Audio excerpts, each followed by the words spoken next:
Dale Carnegie said, become a friendlier person by remembering that person's name. That person's name is to that person the sweetest and most important sound in any language. You know it because you know when people remember your name. You also know it when someone mispronounces or misstates your name. It's almost like fingers on a chalkboard, fingernails on a chalkboard.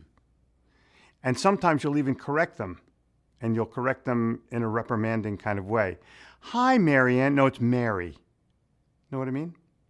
And so you want to look at yourself as becoming a friendlier person by not only remembering their name, but stating it several times so that you remember it the next time you see them. Maybe associating something with their name so you can remember it even more. It is imperative that you remember the names of others. And when Dale Carnegie says, become a friendlier person by remembering that person's name, it is to that person the sweetest and most important sound in any language.